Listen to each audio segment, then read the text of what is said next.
Yeah, hi everyone. I hope many of you guys are waiting for this video, but I don't want to eat much of your time because this time is very very valuable time. So I just want to finish the things of max. I'll just deal the things within 5 minutes. Okay. So of course tomorrow is the star day of our life as we are working from past 1 year for this day to be the best year of our life, right? So it's almost like before 7th and after 7th, like Jan 7th is a deciding factor. So I just want to discuss about four important aspects regarding tomorrow's examination.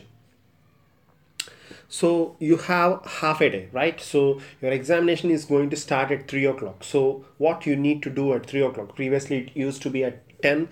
So traveling xyz things, like there is no necessary gap for the brain to think over, right? So by the time you start thinking, you will be in the examination hall previously, but the strategy now is going to be totally different. So you're going to have your breakfast, you're going to have your lunch, and then you're going to enter the hall. That's going to be at 3 to 6. So it's going to be a different strategy rather than the strategy which we used to follow blindly from past few years. So your exam is at 3, right? So 3 to 6. So before 3, what you need to do? I mean, there are few people giving different ideologies. My ideology is like majority of the questions what you are going to encounter are memory based questions. So nothing wrong. You can read the stuff. Nothing wrong. You can read the stuff, but make sure at least like 1 hour before the examination hall you need to enter the examination hall, right? So before that, 1 hour before that, I want you guys to close the books and throw the books away, right? So until that means in and around 12 up to 1, uh, probably you need to close at 12, 12:30. Okay, close your books off. So your target time is until 12:30. Do whatever you want.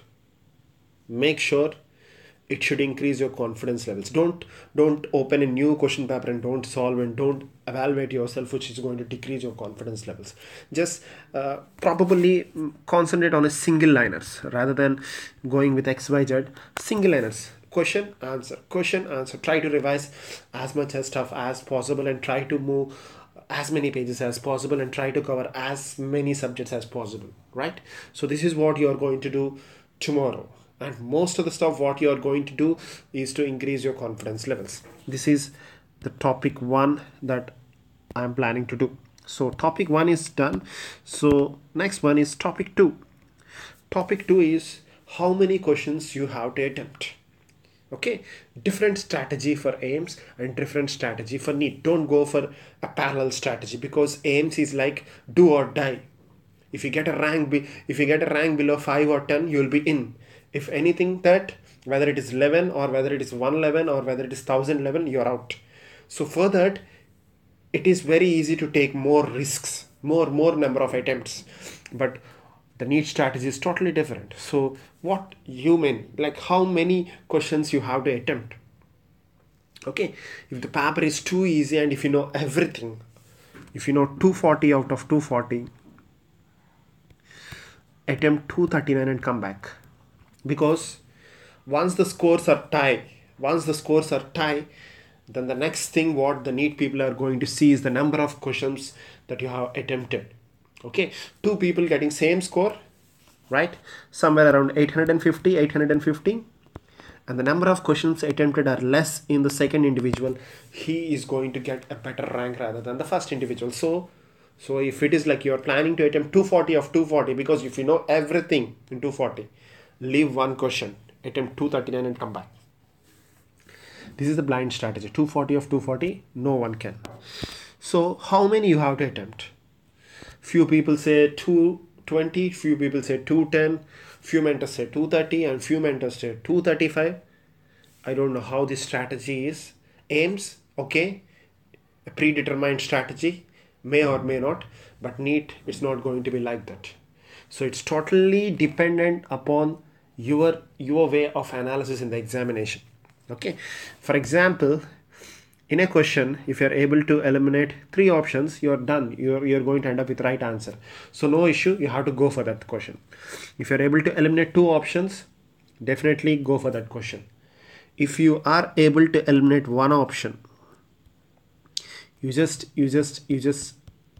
see how many questions are there where you can eliminate only one option. You need to make a mark. So this one option questions are going to give you an idea about the difficulty index of the paper. If they are too high, the paper is difficult. If they are too low, the paper is easy. And this difficulty index is only for you, not for the person who is sitting beside you. It's only for you. Make a note, it is only for you. Okay, and the next thing, where you are not able to eliminate, leave such questions. So must leave questions are where you are not able to eliminate, and you need to think whether you have to go for these questions or not. Where you're able to eliminate 2 options, just go for those questions. And always keep a note that there is a strategy that always which hits the first is the right answer. So if you are able to eliminate 1 or 2 options, and if something hits in your brain, go for that. And the second thing is, if something hits in your brain first, but after thinking for twice or thrice, you're able to judge, okay, this is for sure right answer, for sure, guarantee, for sure, you can change your option. Means even if something hits first, if you're sure that this is going to be answer, you can go for that. If you're not sure among the rest of the options, okay, it can be this, that, go for the first option. What hits your brain first, go for that. I hope this is very clear, right? So the number of questions attempted is going to be dependent upon the difficulty index 1 option eliminated and difficulty index of 0 option eliminated. So basing upon which you have to decide in the exam that how many questions you have to eliminate. Not blindly 240, not blindly 235, not blindly 230, or somewhere around 220 is a generalized statement that is given by many mentors. But it's not going to work for the NEET, because NEET is totally a logical based exam where you need to solve huge number of MCQs in a very limited duration of time. So next one is time management, right? So that's an important. And how many rounds you have to do.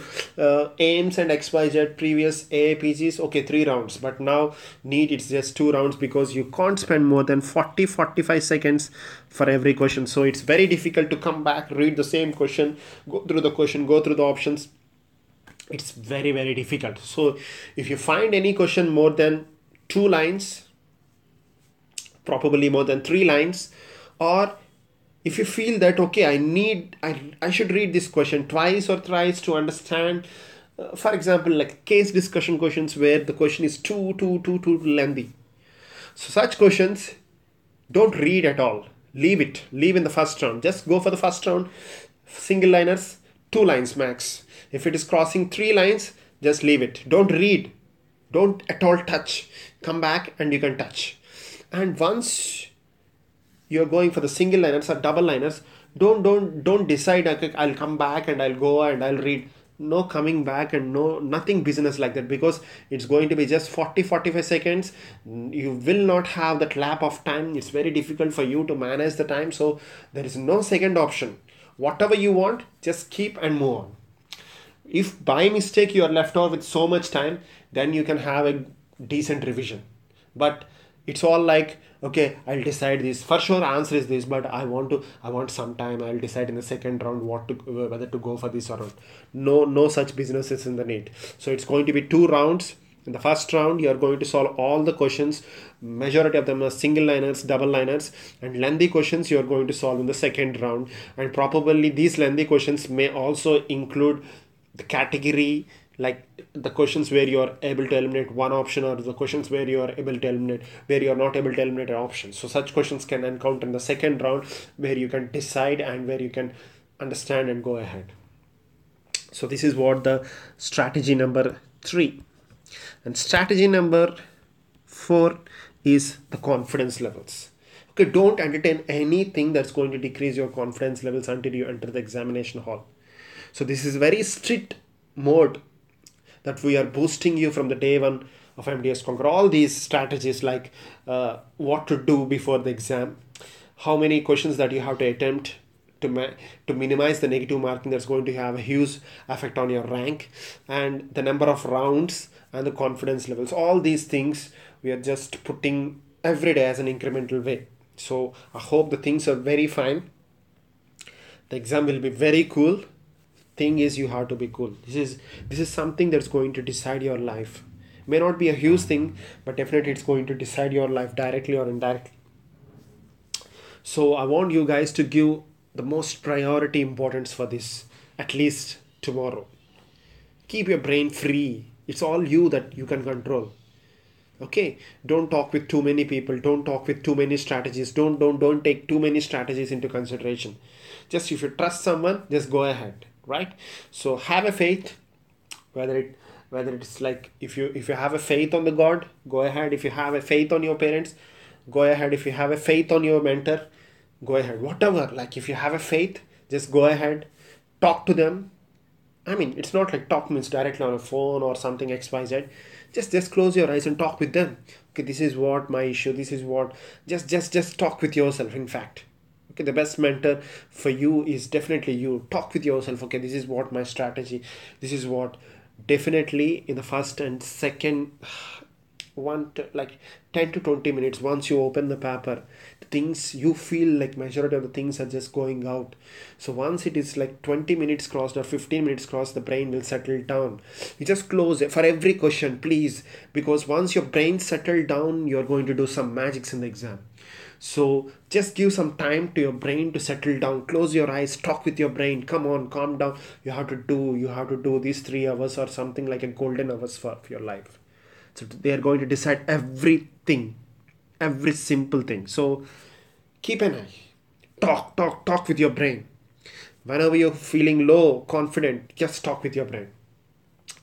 And don't decide, okay, this is going to be the highest score of the paper and I'll be like this, I may not be in the competition. Don't ever keep a strategy while you're solving the exam. Congress, I'm very sure what can be the difficulty index of the paper tomorrow. What can be? It can be very hard, it can be very easy, it can be anything. You are going to stand in the top. It's about the rank that is more important, not about the score. So don't judge, okay, these many questions I have attempted, this is what my level is. Because majority of us, like, we used to solve, okay, keep ticks, okay, 1 2 3 4, somewhere around like 240 I have solved 160 questions, nowhere I'm in the competition, I'm out. So don't do that, because you may be in the halfway of exam, and if your strategical levels go on the negative side, it's definitely going to hurt your score once the result is out. Because definitely you will be in the top, but you spoil the exam, 1 or 2 questions. So very conscious. Don't like, if you feel that paper is tough, if you feel that paper is hard, it is hard for everyone, it is hard universally. And I'm giving a note that definitely MDS Conquer students will perform better even in a hard paper. So for example, if the highest score is just 160 once on the day of result of 240, definitely you will, or anyone in the group will get this 160. If the highest score is 220 out of 240, at least one person for sure is going to hit this score. So for sure you will be something best, even the paper is worst, even the paper is easy. So if you feel that the paper is worst, it is worst for everyone. So everyone is playing in the same ground. Whether the ground favors, whether the ground unfavors, someone will be topper. Someone will get GDCs. The number of GDCs will not change if the paper is tough. The number of GDCs will not increase if the paper is easy. So simple logic you have to. Ground is same. You have to play at your best. So the strategy is very simple. Don't expect something easy to come. Easy, if it is easy, it will be easy for everyone. Pray that hard, it should be hard. And make sure you should give your best. So that's all. And the booster doses for tomorrow's exam will be in the group itself. I want you guys to carry your phones, keep your headset on. Before you enter your examination hall, I want you to hear the booster doses that's going to give in the group for about 5 minutes duration. So once you're done with the booster doses, you need to enter the examination hall.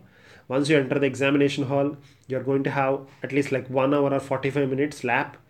Don't just don't do anything abnormal, and don't get panic basically.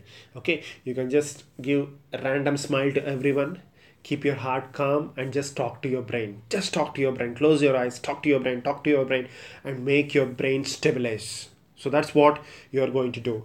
And once you start the paper, once you're about to start the paper, I want you to recap this booster doses which you are going to hear before you enter the examination hall. All the best. Love you all. We are being working from past more than 365 days, sleepless nights. We are working together, and definitely we are going to hit the best on 7th. And we are going to stand the best among India on Jan 31st. All the best. Keep working, guys. Signing off.